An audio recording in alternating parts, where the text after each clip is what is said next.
Hello and welcome to the Retro Hour podcast, episode number 117, your weekly dose of retro gaming and technology news with me, Dan Wood. And me, Ravi Abbott. Now, this podcast is for you if you've got any interest in what we like to call the golden age of video gaming. And that could be, we've covered stuff from the earliest days of the academic networks, MUDs, text adventures, arcades, 8 and 16-bit consoles, up to full motion video games on PC CD-ROMs. Oh, we've even covered the Xbox, we had Ed Fries on with... I think that's as far as we go, though, really, isn't it, the Xbox? Up to the year 2000. Yeah. That Millennium Bug wiped us out of that, hasn't it? But this week, I think our guest ticks all the boxes. Oh, this guest is amazing. It's Peter Oliphant, and he's basically been a designer, programmer, producer, project lead, promoter, and an actor. He's got quite a varied CV then. Oh, definitely. Mattel Electronics, Interplay, Cinemaware, Sierra Online, even the Dick Van Dyke Show. So he's been with some amazingly famous names in the world of games. Now, even thinking about games he was involved with, he was a programmer on Rocket Ranger, joint creator of Stone Keep, and also there was a futuristic quiz show called Lexicross that he was involved with as well. Kind of out at the same time as Smash TV, so we'll hear more about that. So he's going to be really interesting. Hang around for this week's special guest. Peter Oliphant is going to be our guest on the Retro Hour podcast in around 15 minutes from now. Now, we have got a lot of requests recently because our audience in America has been growing massively recently. It has, and we've got a new way that you can access us in America. So they haven't got it in the UK yet, or I don't know if they've got it in mainland Europe yet. Either. No, it's only the US and Canada. It's Google Play. So now, due to some rather naughty VPN activity over the weekend, I can reveal, because we have so many people asking for it, don't we, all the time? Yeah. And if you try and log on from the UK, get that message, Google Play is not available yet in the UK. Is that connected to the Google Home? So can you do play the Retro Hour to your Google Home now? You can, literally. If you've got a Google Home or a Google Now, all you say is, OK, Google, play the Retro Hour. And you've just started it on everybody's device. Those listening stats are going up. Yeah. Alexa, play the Retro Hour podcast. You can do that as well. Yeah. Siri, I don't think you can do that one. But it is just another way that you can listen, because I think it is a bit poor that Google have delayed the launch of the podcast service of Google Play for 2.5 years. I don't know. Maybe they have rights with certain music that it can only be in America, and they're probably negotiating big rights packages for the rest of the world. We get the music here, just not the podcast service. Oh, okay. Yeah. So that's weird. Yeah, 2.5 years it's took them, still haven't launched it. But so if you are in America and you've got an Android phone, you can now listen on the Google Play podcast service. So we're on everything but Spotify at the moment, pretty much. We'll get there eventually. I'm sure we will. So, we say this all the time. Do you know anyone at Spotify? Hook us up. I'm sure we'll get on there. Send them some treats. Now, we just want to say a big thank you as well to the people who allow us to keep doing the podcast every week, because we do have a little tip jar on the front page of our soon-to-be newly redesigned website. Oh, I've been working on it. Dan has actually seen pages that have been designed, and we're actually writing content, so it's going to be good. It is in the works, guys. And a flashy new logo. I don't think it's too much, but the reason that we can get a new website and we can, keep paying for the hosting of doing the show every week, because doing a weekly podcast, it does have some quite big expenses behind it, but that is thanks to the people who make donations into the running of the show.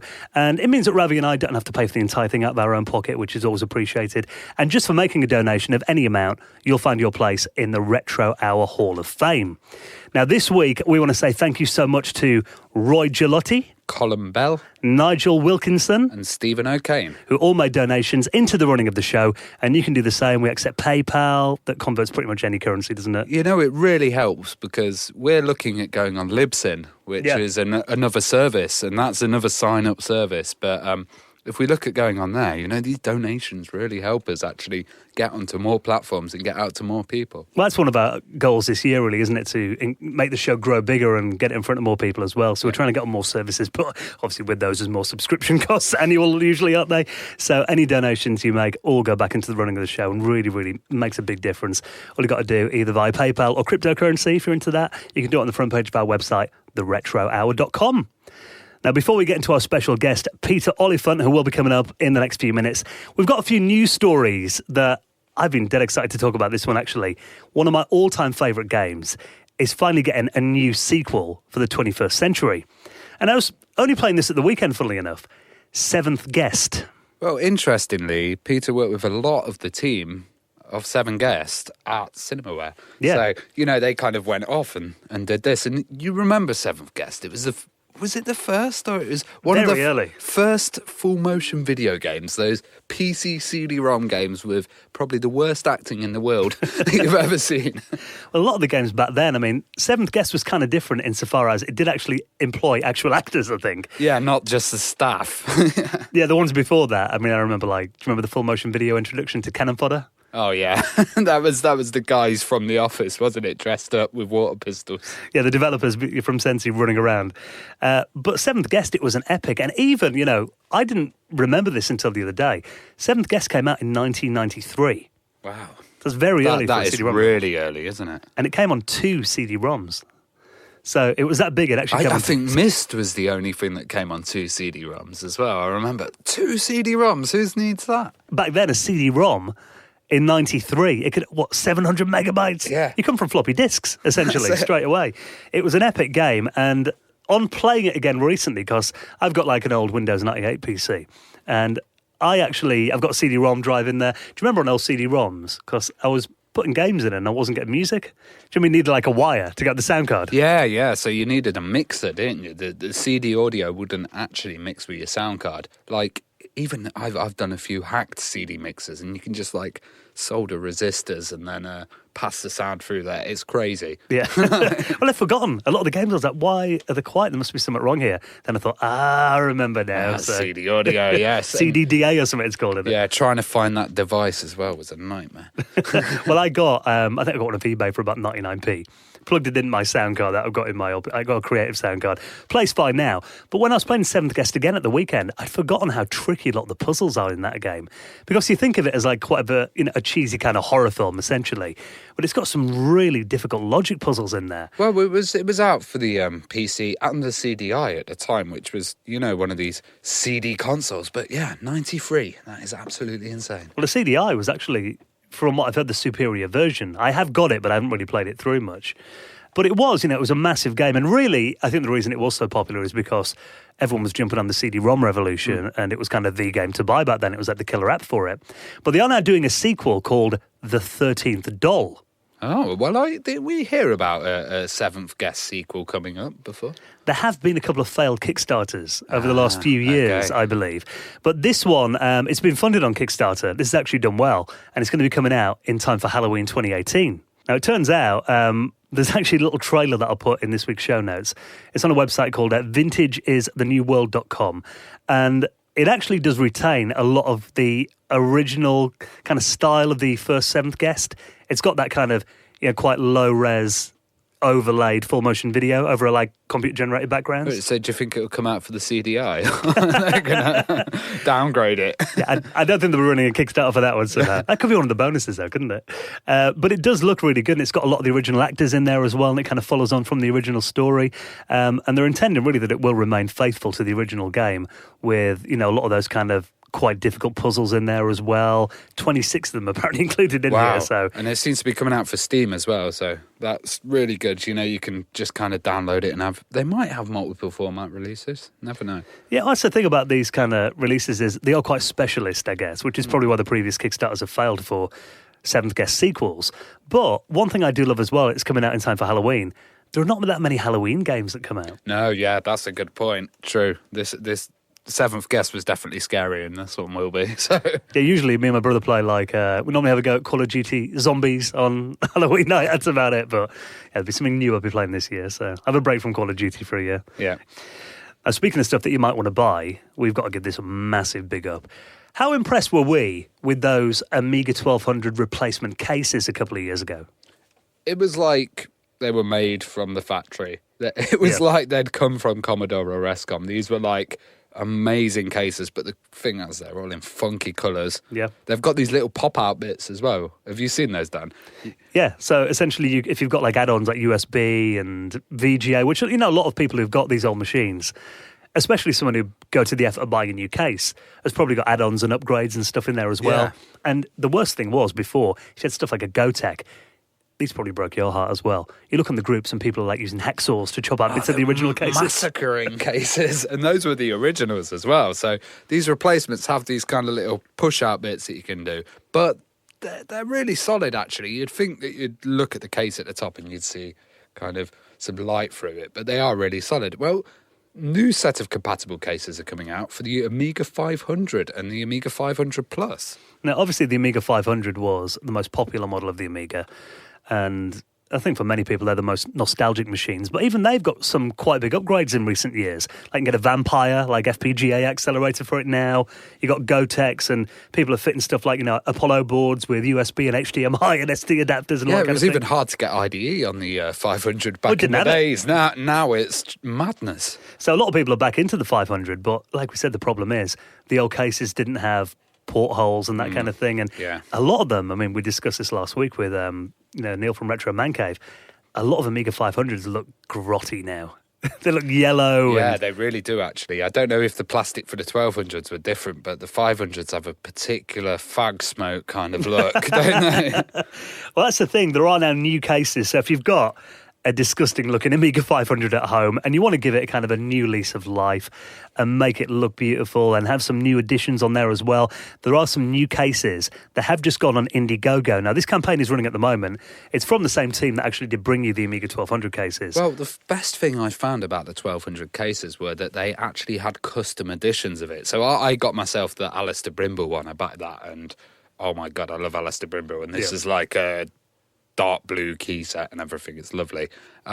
This one has Scourge of the Underkind. Now, Scourge of the Underkind is a brand new game coming for the Amiga. This has been happening recently. New games have been coming out. What's going on? And this is like one that's boxed and a commercial quality game. Oh, a commercial quality game. This is, it kind of looks really like Speedball mixed with Chaos Engine, but then also like Gods as well. It's really got that old school look, and it's designed even for like 1 meg OCS games. Now, the reason we're talking about that in relation to the cases is one of the perks is actually a Scourge of the Underkind pack. Oh yeah, this is an amazing pack. It comes with a collector's edition of the game, and it just comes with loads of stuff. You've got a soundtrack, you've got your mug, you've got your manual, and, you also have all your compatible case parts. So I'm thinking, if the Vampire Standalone or any of these new machines come out, they're all going to be compatible with this Amiga 500 and 500 Plus case.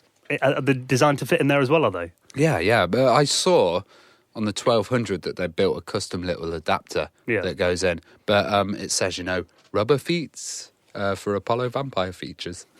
Well, that's awesome. I mean, the fact that they've kind of bundled it with a new game as well, it kind of reminds me like the Batman pack and Cartoon Classics having like an Amiga pack. Yeah, an Amiga pack. And the cool thing is, you get the mug, the poster, everything. It's like getting your old school Amiga collector's edition. And one thing I do love as well is they've got new screw threads, which for me was always a big problem with the A500. Oh, yeah, God, those plastic ones were awful, weren't they? This is metal, so they don't strip. Yeah, before I put them through and they come out the other side of the case if you got a screw that was too long. So, I mean, essentially, if you want to give your A500 a new lease of life, and these are really worth supporting, and we can vouch for the quality. I mean, they're not 3D printed or anything. These are proper injection factory moulded. And if you've got your 500 that you've had since a kid, it's nice to give it a new set of clothes, isn't it? Yeah, because, I mean, these cases look virtually identical to the originals with some new additions as well. You have to hack apart your old one. So it is running on Indiegogo at the moment. It's got 269 backers at the time of recording this, but they're only 34% of the way there. So they do need some extra backers, and there's only a few weeks left. So if you want to get involved and, get yourself some new cases for the Amiga 500, because otherwise there'll be no more ever made. It's like, you need to get these while you can.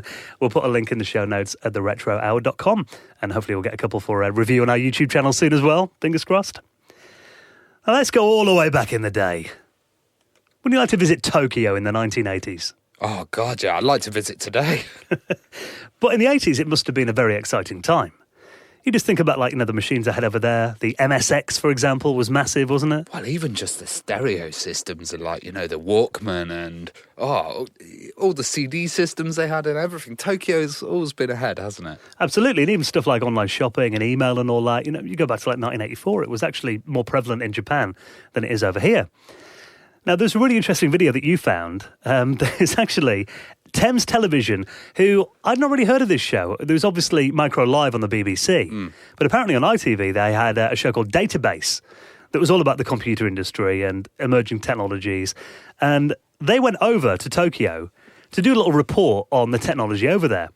Now, in typical early 80s style, they've got a really stiff presenter in a suit. Micros. Yeah, talking about micros. Let's have a little listen to a clip where he's on a market stall. This particular arcade, street market, call it what you will, is that apart from being an Aladdin's cave for the amateur radio enthusiast, it's a treasure trove for the chap who wants to build his own computer. Because here you can buy absolutely everything, from a chip to a motherboard. Let me put it to the test. Do you have the Z80A Central Processing Unit chip? That on there. Yeah, just the one. How much is that? 680 yen. There's 1,000. Thank you very much. Now, he tipped as well. What a flash guy. But this is awesome. I mean, even looking at a market store where you can just buy, there's all these bags full of chips. Well, I've been watching this channel. I know it's not in Japan, it's in China, but it's called Strange Parts. And they're basically taking apart iPhones at the moment. And the whole thing is exactly the same as this. People have parted it out. They go, where's this chip? You know, and I think that's the kind of Asian model. Parting out computers and then selling all the individual bits so you can make some custom badass machine. Well, even in this, I mean, they're looking at there's kind of an Apple II knockoff, or they call it a pirate computer. Yeah, that's exactly it. Yeah, pirate computers. I think it's really interesting to see the other side of it as well, because, I mean, we posted a video on our YouTube channel the other day, our Facebook actually it was, of Micro Live, and I just love looking at these old computer shows because there's kind of an innocence about them in a way, because it was so new and no one knew what they were talking about. Yeah, no one knew. I remember seeing this whole section where this guy's like, well, I'm going to cover video games, but they're utterly boring, so I won't. It's like, you know, the attitude at the time, it was quite snobby as well on some of those shows. A lot of people thought it wasn't going to last more than a year or two, didn't they, the whole industry? But we put one on our Facebook. It was Micro Live showing music synthesizers back in, I think it was about 1986, and there's a spec drum on there. Oh, yeah, but the cool thing about that is as well, because you have all these straight suits there, but then they get the music guy in and he's like a dude with long hair, like, you know, just going flowing backwards. And the guy in that video had the world's best mullet. Yeah, it was massive. And he's doing like this proper kind of cheesy mid-80s electro pop and stuff. I looked at it though, and straight after I went on eBay, tried to find a Spectrum. Fortunately, there wasn't any listed, but it had quite a banging little snare drum bass line stuff. Oh, yeah, that was what Bjorn Lin used originally on the Spectrum. So, I mean, any of these that come up, these kind of classic computer documentaries, I always find them fascinating. So if you want to watch that, it's hosted by Tony Bastable, that was his name, when he travelled to Japan circa 1984 to check out the country's booming PC scene. We'll put that video in the show notes at theretrohour.com. They need to upload more episodes of those, though, 'cause it's the kind of things that, you know, they must all be in the archives. Well, but you know what? I've been looking for Tomorrow's World online, and there's just none of it. No one. I thought there'd be some nerd there sitting with his VHS recording of the Tomorrow's World, but no. There are a couple of clips, and occasionally, you know, if the BBC have like anniversaries, they'll pull out maybe a 5-minute clip and put it online. Yeah. And funnily enough, I was watching a clip of Tomorrow's World a couple of weeks ago, and you know when you must fall down the YouTube rabbit hole. Oh, always. Everything. Yeah. You're watching a video, oh, that looks interesting, recommended there. For some reason, I don't know how I got onto it, I got looking at the launch of CDs. Oh, yeah. And there was a clip of Tomorrow's World. It wasn't the famous one where they're eating off, you know, the baked beans off the disc. Yeah. And it was indestructible. But it was a report about, you know, the history of kind of gramophones to wax cylinders and up to the CD that was kind of like, nothing's ever going to get better than this. Oh, to get in that BBC archive, mate, that would be amazing, wouldn't it? But you just wish that one day, like you said, they'd open it up and like put it all online. So that would be really cool. They don't know what they got. Come on, BBC, get your finger out. Now, before we chat to this week's special guest, Peter Oliphant, let's talk a bit about a mini centipede cabinet. Well, it's 12 inches tall, so I don't know if it's that mini, but this is a centipede cabinet, and it's a wooden faithful recreation, and it's got the original Centipede game and ROMs in it, but it's around £129. Well, for something that you can sit on like your coffee table or something, it does look like, I mean, looking at it, it's got like the original arcade marquee artwork and stuff on it. And well, I'll tell you what, every time I go to any play event, there's this, any event really, there's always a centipede machine in the corner, and it always has a sign on it saying, just taking a break to cool down. And that's the thing, because Centipede is a really hard machine, and this is officially licensed by Atari. You know, it's got micro USB cable on it, and you power it over micro USB? Yeah. That's pretty cool. And it's made out of wood and metal as well, so it's not some cheap little plastic thing. Yeah, and it's a high performance lag-free gameplay, apparently. Which, you talk about that, the amount of systems that have been re-released recently, and people are talking about lag. That's like a major thing, isn't it? Yeah, especially if you definitely. know about the original games. And I first probably came across a system that had really bad lag about 10 years ago. Do you remember those Competition Pro USB joysticks that got released? Yeah. I got one of those, and I was playing games, and I was awful at them all. I didn't realise why, but it was just a half a second lag while the USB chip inside did the decoding of the signals. So if you get something like this in one of these cabinets, and you're used to the way the original plays, that is really important because it will throw your gameplay off. Definitely, and also it has a lithium-ion rechargeable battery inside, which is quite cool. So you can play it on the train. Yeah. If you do that, of course, do send us a video. And that is on F1 Stock Retro's website as well. They're a great website just for like novelty kind of stuff. Yeah, they've got all kinds of little devices and clone stuff, and it's great. So thank you very much for checking out the news section of this week's show, guys. If you have got any stories as well you'd like us to cover, please do drop us an email, show@theretrohour.com. Yeah, send us any letters, any comments, anything really. You can get us on Twitter @RetroHourUK, Instagram. We're on Facebook as well. And as we said, we're trying to get on as many podcast services as possible. We're now on the Google Play Store in the podcast section. Some people do occasionally contact us and say, I listen on this podcast service here. Any chance you guys can get on? Yeah, there may be a way of submitting, like Stitcher wasn't automatic. We had to submit for that and stuff. So. Yeah, and we've only got 4 eyes. Yeah. Not each. That's it, yeah. So, if you do spot any of those, do let us know, guys. We'd much appreciate it. We'll try and get it on them all. Right then, time to talk classics like Stonekeep, Lexicross, Mattel Electronics, The Dick Van Dyke Show. This week's special guest is Peter Oliphant. You're listening to the Retro Hour podcast, and it is time for the highlight of the show, the bit that we look forward to, where we welcome on our special guest. And my word, have we got a legend this week. Welcome to the Retro Hour podcast, Peter Oliphant. Hello there, how are you? Very good, thank you. Now, thank you so much for taking the time to talk to us this week. We can't wait to get some stories about classics like Sierra Online and Cinemaware and Interplay, all those legendary companies. But first of all, we thought we might be, quite interested to go back to day number 1, all the way back to the start. Do you remember your earliest computer experience, where it all started for you? I mean, if you want to go way back, my very first non-professional computer gaming stuff was in actually high school, where at that time, because I'm quite old, by the way, I'm in my 60s, computers weren't even around inside the school. And so what I did, they had a computer system that you could actually use there. It was a teletype that called to a computer at the what was the city level, because we didn't have computers of our own. And so what I did is I learned how to program BASIC on that and did things like roulette games and that kind of stuff. And that gave me the bug to do games in general, but it wouldn't be for many years before I actually worked at Mattel, which would be my first professional gig. Oh, because you had a whole acting career before then, didn't you? You were propelled there's that too. Child star, If you want to hear a little bit about that, just a really quick version of that is that when I was 5 years old, my entire family, who had the Hollywood bug and moved out to Hollywood, came from all sorts of places like Iowa and that kind of stuff. And they came out here and they formed a Saturday morning kids show called Air Patrol, and it was live. And so I went to what they did is they had kids on the show, and these kids are on the show, and they were like guests, and they're only there for one day, and it was only one day a week, by the way. It was on Saturday, and they would win prizes and stuff. Well, I was on like the second episode of that, and I'm only like 6 years old, and I'm thinking, well, here's all my relatives around, because there's things like my uncles are on the show and my parents are on the show, because that's how they constructed it. And what happens is my uncle is a clown. This is around Christmas time. Had made a Christmas tree, and he said it was out of paper, and he'd drawn. He says, well, if I had time, I'd cut it out. And I tapped him on the shoulder. Now, keep in mind, this is a live television show. I tap him on the shoulder, and I say, I've got time. Let me cut it out. So he gives it to me, and I cut it out while he goes on with the show.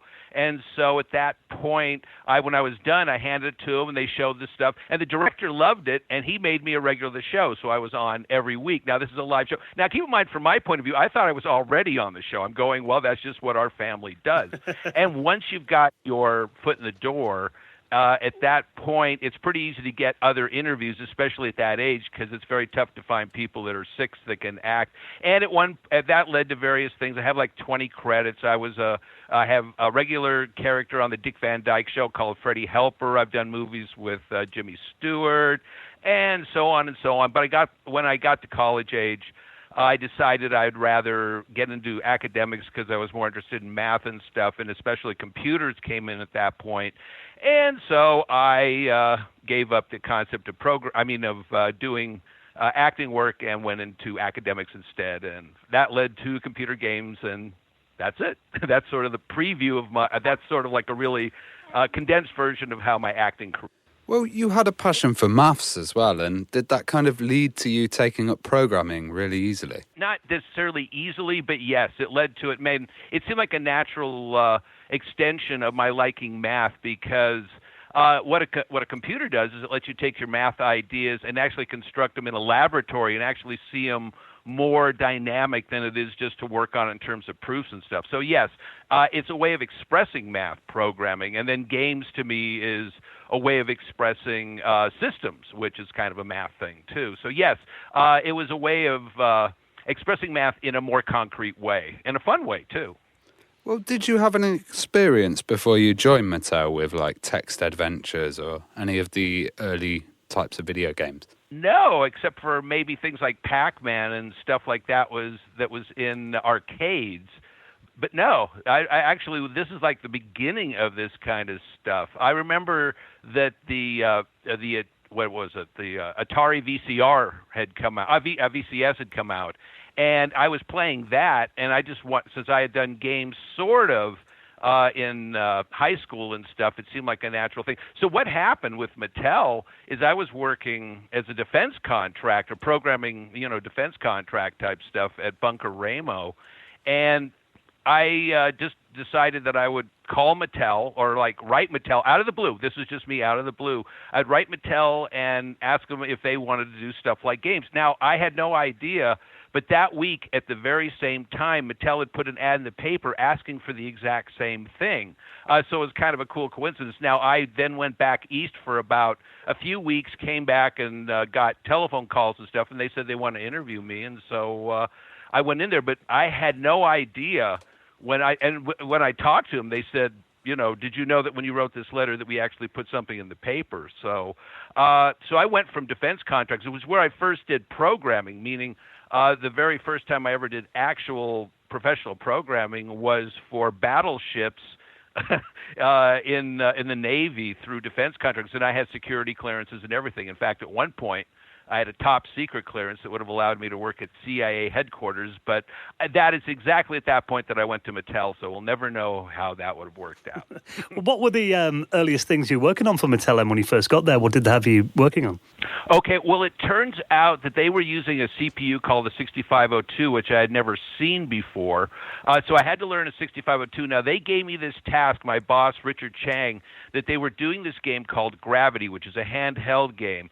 And they had like about 2 games already programmed or like designed for it, which was one was a coin drop game. Now, way back when, I don't know if they still got these, but there was a physical thing they put like in bowling alleys where you put a nickel in it, and when you hit the button, it started to drop the nickel, and it seems like a ridiculous concept.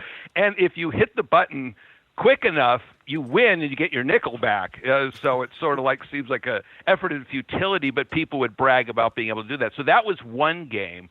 Another game was juggling, where what you would do is there was a line on the screen, and the balls that were on the screen, which were actually constructed just of dots, this whole screen was 3 dots by 7 dots, would go up and down. Now, if you use the like formulas of gravity, which is like a squared 2 over 2 plus vt plus s, never mind all that. But in any case, if you use those formulas, you can actually make the dots look like they're very much like balls behaving like gravity. So what we did is you would launch the balls by virtue of pressing a button at the bottom. Now, when they came back down, you couldn't press it again until they dropped below the line, in which case at that point they could go back up. And there was 3 such rows of this, so you were actually juggling the balls. Now, those are the 2 games they had. So the task they gave me was they wanted a third game.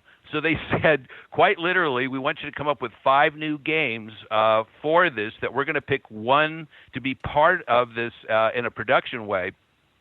And by the way, you have 6 weeks. Now, keep in mind in that 6 weeks, what I had to do was learn how to program the 6502, come up with 5 brand new games, and program each and every one of them so they work, plus the 2 that they had already, decided upon. And I did that.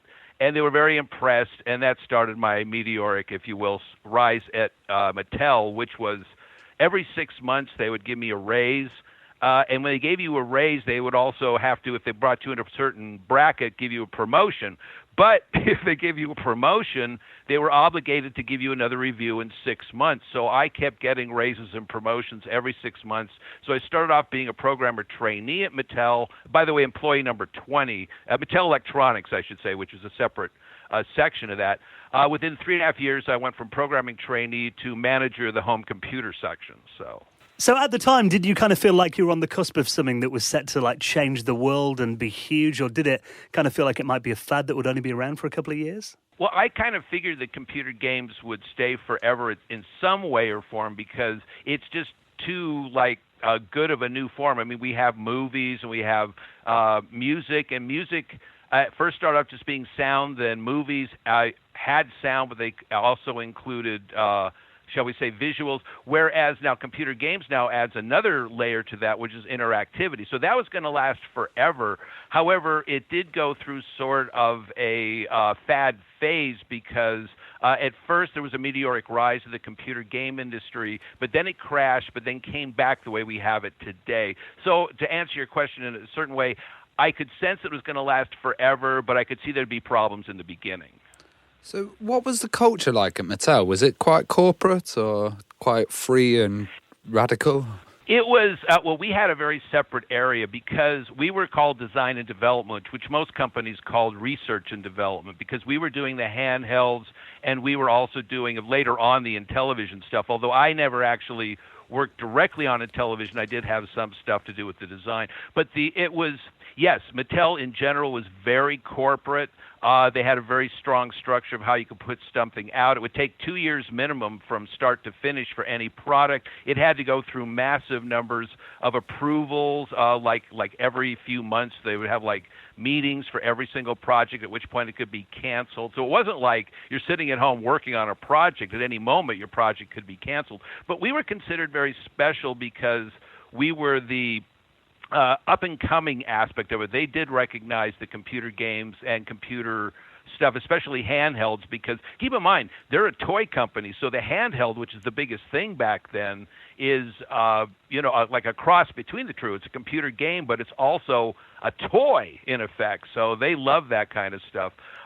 So they gave us special, privileges. We could go anywhere in the building, but absolutely nobody else besides people in our group could come into our area. Everyone had badges at Mattel, and we go through a security check to go in there. But our badges in D&D had red dots on them, and that meant that we were able to go anywhere. We could go to the top secret area where they were making computer games, but we're making toys, but the people making toys couldn't come to us. So I guess that would qualify as being pretty corporate. Access all areas pass. Oh, yes. We could go anywhere, absolutely anywhere, but absolutely nobody else could come to us. So there was a little bit of animosity on the part of other people in the company about that. But then again, we didn't really deal with them that much. We kind of dealt with ourselves. When I got there, I was the 20th employee, so there was only 20 of us there. But by the time it was all done, there was 100 of us. So we had our own culture within Mattel. And Intellivision actually had a different culture than the handhelds, and I was in the handhelds pretty much till the end of my being being an employee there. But it wasn't like the culture today. I mean, the culture then was more programming and engineering than it was, shall we say, cosplay. Well, you did mention the Intellivision. Let's talk a bit about that, because, where did the idea of Mattel actually making their own kind of home console come from? Do you remember that kind of early planning of the Intellivision?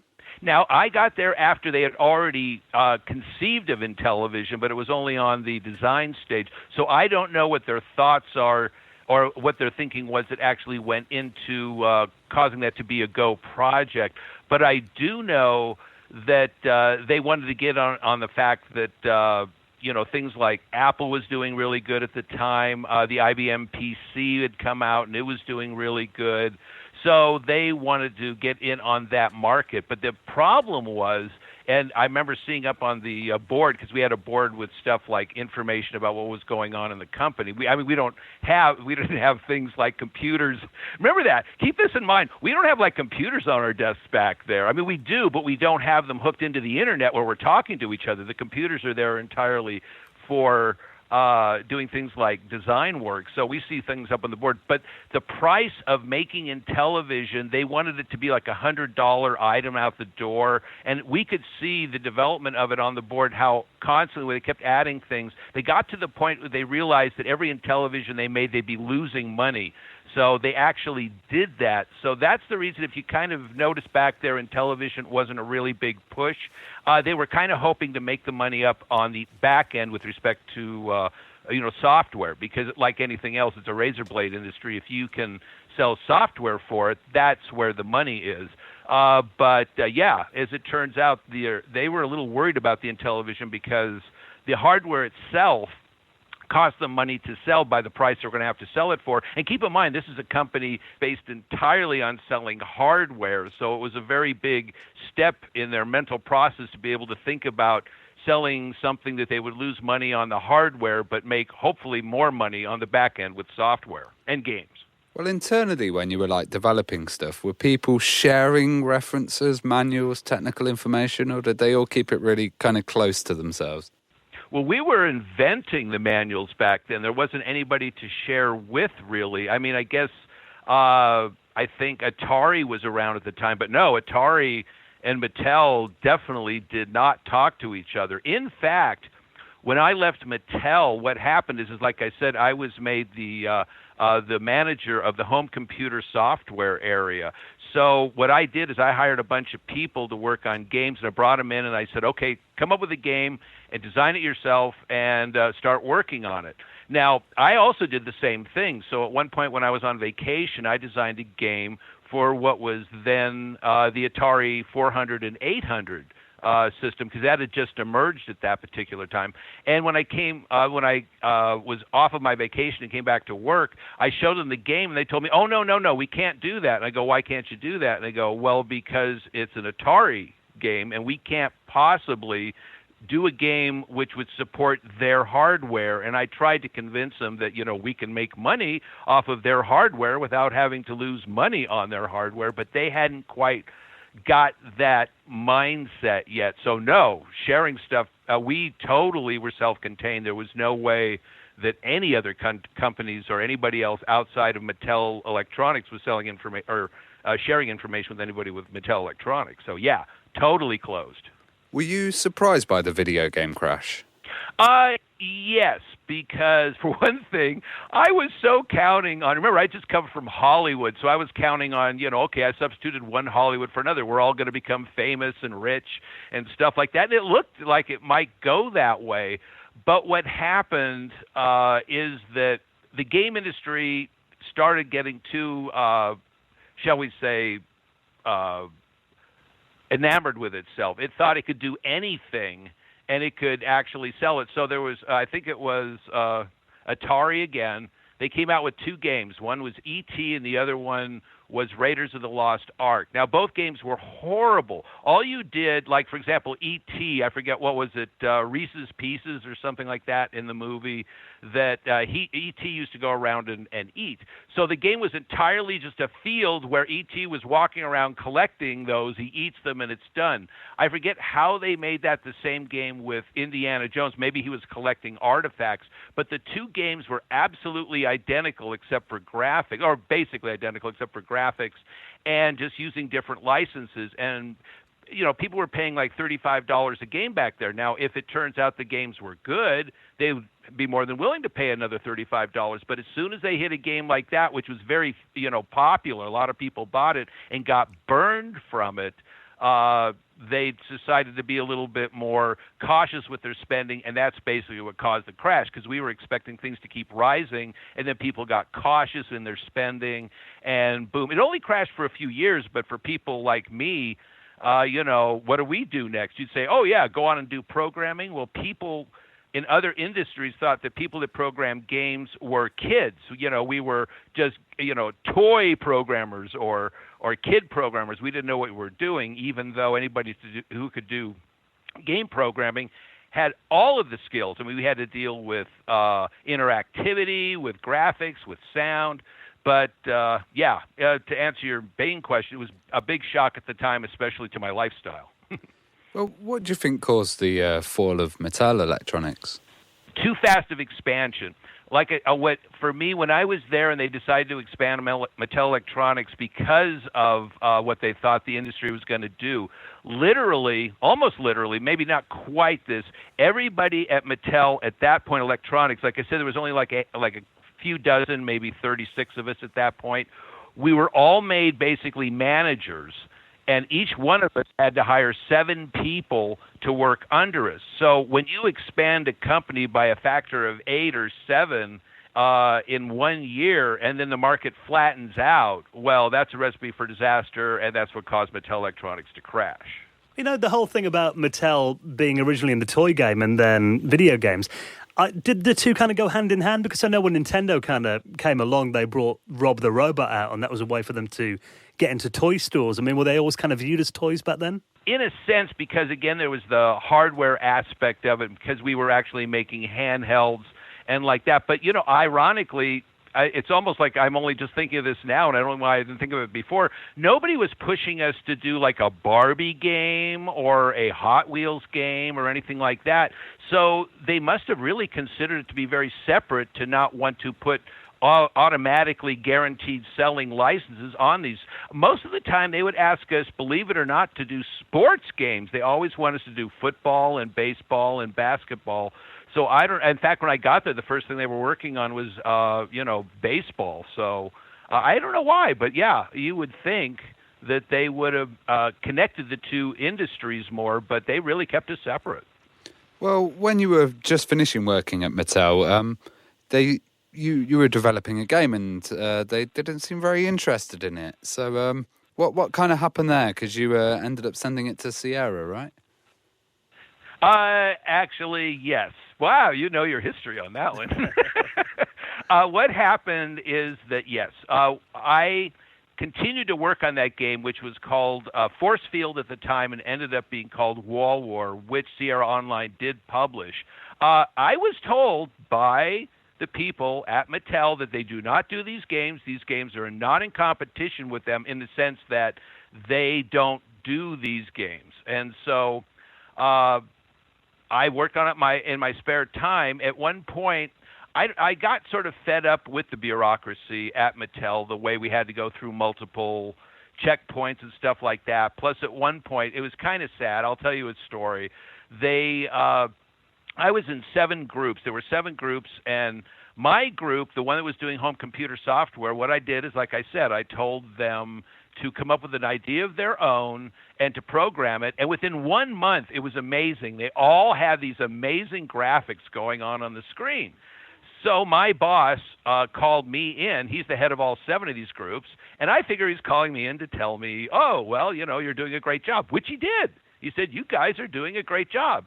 The problem is I have 6 other groups, and these 6 other groups aren't doing as well, and you're making them look bad. So could you slow down your group so isn't doing as well? In fact, you know that one guy that's got really kind of serious psychological problems? What we want you to do is get in his face and make him feel really bad about himself so he slows down, because he's going way too fast. Wow. That discouraged me quite a bit from how this whole process works. So I started looking for other things, and I looked at Sierra Online as a place. Now, that game that I told you about called Wall War, or at that point Force Field, I went up to them for a day, and I showed it to them, and I made it. At this point, these were big numbers money-wise, but it may not sound like that today. I said, if they give me as much as a $5,000 advance for this game, I will leave Mattel and go there.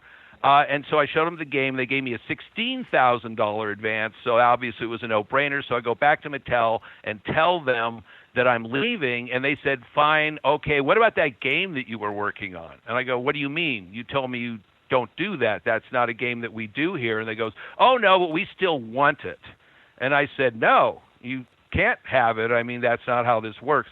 So at my going away party, they subpoenaed me in front of all of my friends and stuff. And I got a lawyer, and the lawyer said, yeah, you're right. What they said was wrong. You can't do that. And we never went to court on it, but some of the weird stuff that happened there was that they used to have meetings. After I left there, they get together with Mattel, and they got them together and said, okay, you know what the whole situation with Peter? Well, we want to tell you this. If you, the way our mindset is if you're a janitor that works here and you design or you write a cookbook in your spare time, we own that cookbook because you work at Mattel. And that may have also had something to do with their demise. This is in the year in which they definitely crashed.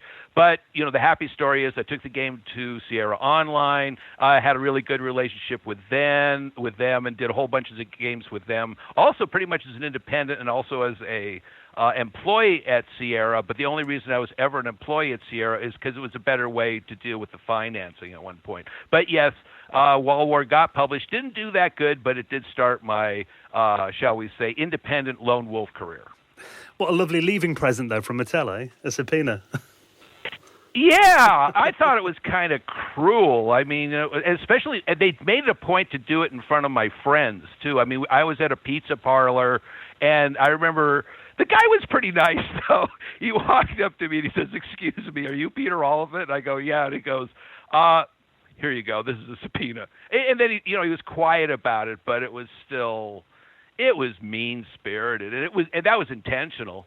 We don't hear much about Sierra Online, and coming from Mattel, it must have been a total change in culture. Oh, big time, because for one thing, they had large amounts of independence. There is about one of the first times I felt sort of like a rock star, if you will, because they treated us really well. We'd go to conventions, plus being so independent. I mean, the difference between a corporate environment and one in which you have total freedom to do, you just work on games, you present it to them, and then they give you suggestions. Once you get it to the way they like it, they then buy it from you. They give you royalties, although royalties never added up to much. But yes, I think the biggest difference was the freedom of expression and freedom of time. Well, Warren Davies made a great game, Cuba, and you must have been a big fan of that one. Wow. Again, yes. You know your stuff. I don't know how many people know that I was an expert at Q*bert, meaning that is the only arcade game on the planet that I am capable, at least at the time, I was capable to go to an arcade, start playing it, and get to a point where like an hour and a half later I'd have like his maximum number of lives up there and would just have to leave. And the reason this is important, and it's probably the reason you asked me, is that was my inspiration for Mr. Cool, which was a game I did for Sierra Online. It only took me 3 weeks. What it was is like I said, I was really good at Q*bert, but there were aspects of the game I didn't like. I didn't like the fact that they repeated certain levels 4 times before they moved on to a variation, and their variations were very minor. I threw in different rules. I made it so that every single level would be different that you played through it, and instead of, course, you couldn't use Q*bert, so I had the concept was that they were hot plates that you were jumping on, and you were an ice cube, and you didn't want to jump on the plates when they were hot, so that kind of stuff. And that went from my concept of it to actually a finished product in 3 weeks. And that's, I think, one of my favorite games that I ever did because other people actually did versions of my game. It was the first time anybody ever did a conversion of one of my games. And the magazines of the time really gave it good reviews, and it was on the cover of one of the magazines. Or, to be fair, my character was on the cover of one of the magazines along with a bunch of other characters from other games. But yes, I was an expert at Q*bert, and that led me to creating a game that I really loved creating. Well, later you moved on to Cinemaware as a producer, and that must have been an absolute huge leap with the kind of changing graphics and sound and everything, storyline. Well, their games were like movies, weren't they, originally, like Cinemaware games? Cinemaware, actually, that was their concept. They wanted to make games that gave you the experience of a movie. So it was one of the first times that the other thing about Cinemaware games that most people don't know is that everyone has built into it sort of a board game. So what they wanted to do is cross the concept of a board game type mechanics with movie and cinema-like type visuals, which is why they were called Cinemaware. And at first I went there, like you said, as a producer. or actually as an associate producer, and I did a few games there, but it turns out my forte was more, again, programming.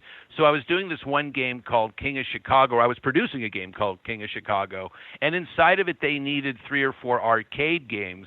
And so instead of trying to find somebody else, and since oddly enough as a producer you have sort of more time than you do as a programmer, I was able to program those. I sort of hired myself, didn't pay myself any extra money, but I hired myself to do those arcade games, and they preferred my programming stuff. So I ended up being more of a programmer. So I segued in there from being a producer to a programmer, which in a sense, in hindsight, I think I should have gotten more production or producer experience, because nowadays I prefer to be designing than programming. But that's how that went. So after that, you went from producer to programmer, handling the PC side of things. I mean, obviously around that time we had stuff like EGA and CGA and VGA later came along. I mean, was it quite a challenge converting games to all of those kind of high resolution graphics modes? For one thing, because those were actually had to be handled as very separate like programs. Every single one of those was a separate program. I believe the way it worked with CGA was 4 colors, or 5 colors if you counted black. So let's see, EGA was 16 colors, and VGA was 256 colors. So we needed to actually have separate graphics for each one, and that actually worked at the time because each one had to be a separate program. But there was a game I worked on called Rocket Ranger, and what happened in that case was that somebody was doing, his name was Peter Kaminsky, was doing one version of it. I believe it was the Amiga. And so we needed to have a PC version of it, and we also needed to have a Commodore version of it and stuff like that. So I was made the person in charge of the PC version. But Bob Jacob, who was the head of the company, that said at that point, made the directive that since the Amiga version was being done on a script basis, what we should do is just duplicate the script system in each one of our programs and then just run the scripts.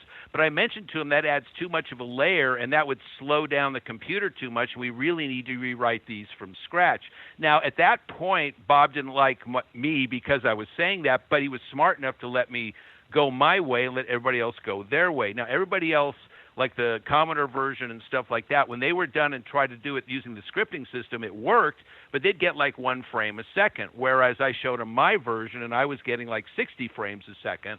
So he said, yeah, you should probably do it your way, and they had to go back and do it my way, the other thing. So at that point, I was a really, they loved me at Cinemaware. They gave me my own office, which was actually a big thing back then because people were like in cubicles and stuff. And I was made of that section. I was in charge of the guy doing the EGA version, the CGA version, the VGA version. And in reality, that was probably one of my more successful ones. Back then, we didn't have design documents. The guy that was working on the Amiga, what we had to use is when he was done with something, we saw what he did, and then we just copied it. Nobody was writing it down. So I was copying his version, but got to a point where I was always able to finish his version before he went on to the next one. So I invented a brand new game that went into my versions, and so my version actually has one more game than his. But that's actually a complete change the way they do today. Today, you've definitely got to get approval. You got to have a design and stuff like that. Back then, it was fly-by-pants programming. So, did it kind of mean that you had to wait around for that Amiga guy to finish his project first, then, before you could get to work? Oh yeah, yes. I mean, of course, he doesn't have to finish the whole program. He could say, okay, this is a portion of the program that I've done, and then we could copy that program. So it wasn't like he did the whole thing and then we copied the whole thing. But yeah, it would be like, okay, come on, when's your next part? And that's what I mean. When there was an open space at one point, I just said, well, hell, I'll just create another game and put it in there. A simple and quick one, but it got into the final version, so that was kind of cool. Well, yeah, we had to wait for him all the time. Was there like a divide between the Amiga developers and PC and Coleco? Oh, no, not back then. No, in that sense, it was very community. First of all, we were sitting right next to each other, so we shared internally, we shared a lot of information and stuff. And yeah, we liked each other a lot back then. Nobody was, although I think there was, in other companies, there were people, I think, that worked on Doom or whatever it was called back then. And I heard a story, whether it's true or not, that one guy got so rich at one point, or got so much money, he bought a Lamborghini, And so a friend of his bought a Lamborghini that was also rich, so he bought a second one, which was really stupid because these were kids that didn't even have homes and they were living with their parents. So, but that was those were other companies. Internally, we were all very cooperative with each other at Cinemaware. You used to hear stories like that over here in the UK as well in the early 80s of 17-year-old kids that would go out and buy 3 sports cars and they were bankrupt about a year later.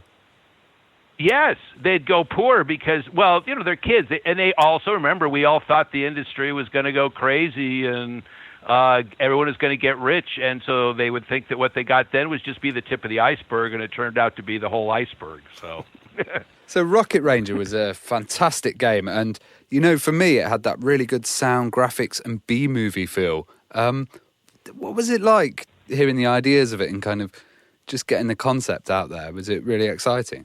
Forget who the guy it's based on. I mean, it was based on Rocketeer, the actual character, the comic book. That's who they farmed it to, but they couldn't get the license. So I'm sorry, is it Rocketeer? It was called Rocket Ranger, right? Rocketeer is the property owned by, I think, Disney at this point. So they farmed it to them, couldn't do it. So they came up with Rocket Ranger, which is a little, iffy. I guess to me, it was more mechanical back then. I wasn't really into the game itself. I was more into the beauty of creating the game. So I wasn't that much into the movie connections with it. But, when you get to play it later on, I thought it was pretty cool. But it's weird. Your face is so much in the mechanics of it, you don't really consider the beauty of the art that you're putting together, if that makes any sense. Well, looking at that game, I mean, it kind of reminds me a lot of the 1950s kind of sci-fi serials. It had all the stuff in there, like the damsel in distress and the courageous hero. And was that kind of a big part of it? Oh, yes. You might notice that most of Cinemaware games are based on older movies, that like in the 60s and stuff, not like the modern movies of today or of then. So, yeah, I believe it was totally a conscious effort to copy stuff like Pulp Fiction type stuff, things like Rocket Ranger, which is sort of science fiction. It came from the desert, which was, big monster, radioactive ants and things like that. Three Stooges was one of their properties that they worked with. King of Chicago was based on things like gangster movies. SDI, which isn't really based on movies, based on, I forget what the letters SDI, it's a defense system. It's Security Defense Initiative or something like that. It's what the Star Wars thing that America came up with back then in order to stop nuclear weapons, which I guess today wouldn't be considered too popular. But yes, in general, their concept, and it was kind of cool, is that we had a nostalgia type feel to most of the movie feels to our games. Where did the idea of Lexicross come from? When I left Cinemaware, one of my friends that I formed with at the time was Rob Landeros, and he was an artist there, and he's went on to do things like The Seventh Guest. But we used to get together and play tennis all the time, and one time after tennis, we went to a Denny's, and he came up with this. We drank a lot of coffee, got very talkative, and he said, why don't we do an X-rated version of Wheel of Fortune? And I said, well, that'd be a good idea. I actually kind of like the idea, but we have to worry about the fact that, Wheel of Fortune is a copyrighted concept. It's owned by Merv Griffin, who's a billionaire. So let me think about this for a night and come up with some rules for it. So instead of just being Wheel of Fortune, I decided to throw Battleship into the concept. In other words, what if it was Wheel of Fortune, but you had to, first of all, uncover the board to see what the shape of the letters are, or the letters that you have to form are, and then let's add other game show concepts to it, like password, like instead of it being a quote, which is always the case, or used to be always the case with Wheel of Fortune, they're actually clues, so it was blue, red, green. The answer would then be colors. So it was a bunch of that. So now that we had all of this difference from Wheel of Fortune, we came up with the idea of, well, why should this even be X-rated? This is a game in and of itself. At that point, we wanted to have still some of the elements of Wheel of Fortune, so we wanted to have we created Robana, which is, of course, a concept of Vanna White, if you will. And because we now had a board that she had to go to all sorts of a big board, she had to be small because she couldn't cover the board. And if she couldn't cover the board and had to be small, how would she get around? And so if she had to get around, maybe she's a robot, and maybe she can actually, levitate around. And so this put the game in the future. And so what I'm saying is Lexicross kind of designed itself and and the environment that we had to put it in, because we now made it a sci-fi thing with robots that you play against, and then when we released it got all sorts of great reviews, and that's, again, I guess I have a few such games that I really thought were my favorites, but that was, I think, the crown jewel. And people today still want me to make it again because for some reason women just really love that game. I have no idea why, but I have tons of women that have come up to me and said, I don't play computer games, especially back then, but I play this one. But I've tried to get that game started again a few times, and every time the production has failed, but, maybe one day in the future. So how did you approach a company to kind of release this game, Lexicross? Well, the first company that I approached with, who went belly up, and I do not remember the name of them, when they saw the game, they just immediately wanted to fund it. Back then, all you had to do was walk in and show it to like whoever owned the company. There weren't like big buildings or something. Like companies were like 3 or 4 people sometimes. And so they really liked it, and they gave me $10,000 to put it together, which basically paid for most of the startup. At least it pays for a really good demo. The company went under, and so what happens when a company goes under and you've got that kind of stuff, you don't have to pay them back. So this was money free and clear. I then took it to Interplay. And the way that worked is, like I said, back then it was really easy to, show things. I just called up the company, the secretary to Brian Fargo, who was the head of Interplay at the time, just arranged for me to come meet him. And so I showed up with the game, showed him a demo of it. He was kind of lukewarm about it, but he kind of liked it, and he said he would call me back at some point. Then I went off and played tennis with Rob, like I said, and get back home probably about 2 or 3 o'clock in the morning because we'd hang out afterwards and talk and stuff like that. Like I said, we went to Denny's and things. And there's all sorts of these messages on my answering machine. And it's basically, Brian Fargo saying, I really want to publish your game. I really want to publish your game. Turns out he didn't even want to wait until Monday. He was afraid I would show it to somebody else. He showed it to his wife, and he played it with his wife, who they're no longer married, but at the time. And she just absolutely loved the game, from what I understand, and so that's why he really, really wanted to publish it. And so, from that point on, about 3 months of production, just adding bells and whistles. They also wanted a modem play, and we put it out. And the only reason, I think, there are 2 reasons that game didn't do as well as I think it should have, is one, because they were given a game in full, I don't believe they put as much marketing value into it. In other words, why risk money that you haven't spent? So they didn't do as much marketing as they could. The other problem is they put on the cover, which sort of made sense, but they put on the cover what looked like a nude metallic female robot. And so this is supposed to be a family game, and that may not have appealed to many people. The other problem I have with it is Lexicross, the X, the way they put it on the box was kind of hidden. So if you take the word X out of Lexicross, you get lacrosse. And so many places I went into put it into the sports section because they thought it was a lacrosse game. And so that's sort of the story of how that went with the presenting it to companies. But from that point, of course, Interplay, they liked my work on that so much they had me work on Stonekeep, which they wined and dined me. We went to the CGDCA, the Computer Game Developers Conference, and there I was being wined and dined by actually 3 companies. One was Disney, that wanted me to do a game that I created myself, which is based on time travel. I was also being talked to by Rob Landeros with respect to The Seventh Guest, which was being developed at the time, and Stonekeep, which at that point was called Brian's Dungeon. They wanted that being done at Interplay, so they took me out. They literally took me out to have food and stuff like that. Then Brian hands me this little piece of paper with a deal on it, which was, these may not be the correct numbers, but something like 10% royalties, 20% of marketing, of all merchandising, even 20%, I think, or some percentage of the sequel. The deal was so good, I took it without even going to a lawyer, which later on turned out to be sort of a problem. Not me not going to a lawyer, but it was such a good deal later on. Brian wanted to sort of back out on the deal, but that's way past what this question was about. So you mentioned Stonekeep's development, and during the period that Stonekeep was being developed, we saw momentous changes in computing. So how hard was it to kind of keep up with the pace of change? That's an excellent question, because when I was first given the project of Stonekeep, I realized it was pretty much impossible to do.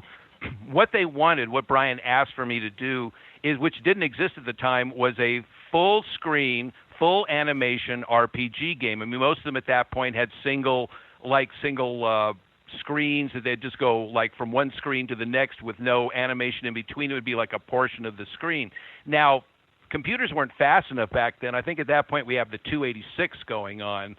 But I still took the project. The reason being is I knew it would take a long period of time to do. And during that time, I assumed that technology would catch up. In other words, shoot for where the moon's going to be, not for where it is. The only problem was that I didn't expect it to rise that fast. So the first year, I'm working with a 286. And then the next year, the 386 comes out, which is a complete change in how computing is done. So we need to do it two ways, 286 and 386. So now I have to do the program twice. Then the 486 comes out the next year. And so, which is more of an extension of the 386, but still we have to account for that. And then the Pentium comes out the year after that. So that was part of the reason it took 5 years to do the program, is because every single year the hardware kept getting so that it was better. We had to reprogram it for that, and also to keep up with competition. And it was kind of a nightmare in that sense. But it all finally got together. Kind of a cool aspect of that is when we did present it at whatchamacallit, a Consumer Electronics Show, CES, which is where a lot of game industry stuff happened back then. It was the hit of the show, meaning we showed Stonekeep. They really loved it. And actually, that's why we kept going, because when I first was given the project, it was supposed to be $50,000 budget and 9 months and maybe a few people. By the time the program had been done, it took 5 years, had a $5 million budget, and had 200 people on the project. So I was the start, and that's where it sort of ended up. So I could be considered the person to have probably the longest period of time on it and the most to do with it in terms of the beginning. But by the time it got to the end, I got so burned out. I left a year before it was over with, because as I continued to be there, they kept doing feature creep. In other words, let's add this feature, let's add that feature, and it just got crazy. So at one point, I said, "Look, just let's finish the design. Give me all the the milestones that I'm supposed to do, and when I'm done with those milestones, I'm done." I did those milestones. And then I left, and that forced them into a position where they had to finalize the project without me. And that's why we have a final product today, because later on, they went on and did Stonekeep 2, and they did the same thing, 5-year project, but it never came out because they just feature creeped it to death. But yes, the technology drove that project so much because it kept adding features to it. We kept adding more graphics, more capabilities to it, but it was also a nightmare because from a programming point of view, I had to program everything 4 times, which is why we eventually had a team for that.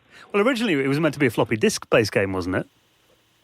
Yes, eventually. Oh, worse than that. It was the initial design for the project had these constraints. It had to fit in 640K on, entirely. And it couldn't require a mouse or a hard drive. So yes, initially, running entirely on floppies. Although eventually it did get to the point where we could accept, of course, a hard drive. We could accept a mouse, and we even eventually published it on CD-ROM. However, at one point, when they wanted to cut my deal, I just mentioned the cost of floppies is far, like it was going to have to go on like 7 floppies at one point. And I said, look, 1 CD-ROM, and that's a lot cheaper.